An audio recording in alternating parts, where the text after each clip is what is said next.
میں یہاں پر بابا فرید رحمت اللہ تعالی علیہ کا ایک واقعہ آپ سے ذکر کروں کہ حضرت بابا صاحب کے زمانے میں ایک شخص مجذوب جو تھا وہ گلی سے گزر رہا تھا اور ایک صدا لگا رہا تھا کہ عید کداں، صدا لگا رہا تھا عید کب ہے، عید کداں، یہ صدا لگا رہا تھا۔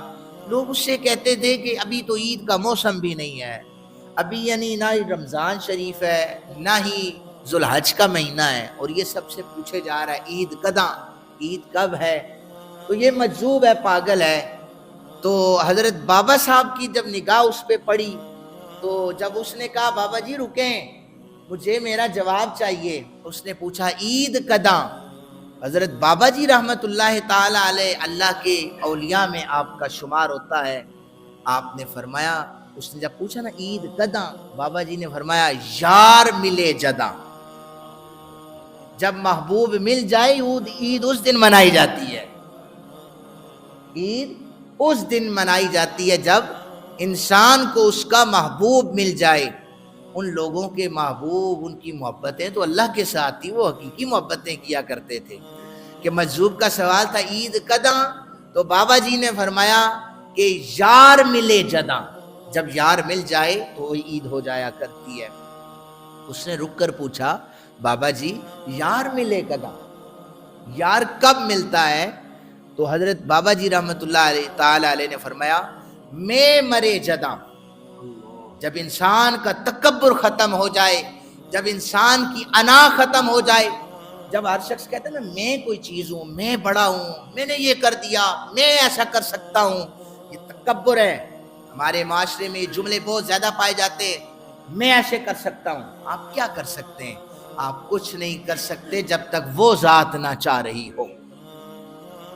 تو مجذوب نے سوال کیا کہ یار ملے کداں، محبوب کب ملتا ہے؟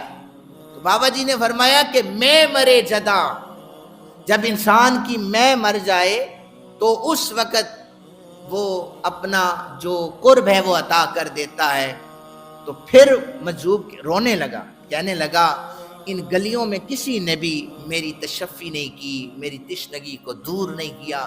حضرت بابا جی آپ نے میری باتوں کا جواب دیا ہے، بلکہ آپ نے میری دل کی باتوں کو سمجھا ہے، سمجھ کر آپ نے جواب دیا ہے۔ جاتے جاتے ایک اور جواب دے جائیے کہ میں مرے کداں، یہ میں کب مرے گی؟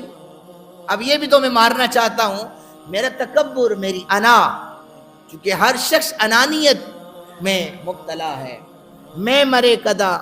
تو بابا جی رحمت اللہ علیہ نے فرمایا یار تک کے جداں،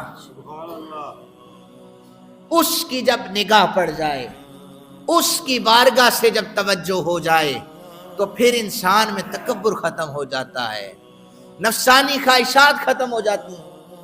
اب میں نے جو آیت مبارکہ پڑھی ہے اب آپ کو یہ سمجھ آئے گی۔ جو فکو انہ من افک، اللہ عز و جل فرماتا ہے قرآن حکیم سے وہی دور ہوتا ہے جسے اللہ اپنی رحمت سے دور کر دیتا ہے۔ ہم دیکھیں کہ ہم نے قرآن پاک کو کتنا پڑھا ہے۔ فرمایا یہ قرآن پڑھنے سے تکبر دور ہوتا ہے، یہ قرآن پڑھنے سے عاجزی آتی ہے، انکساری آتی ہے، ادب اور آداب کا پتہ چلتا ہے۔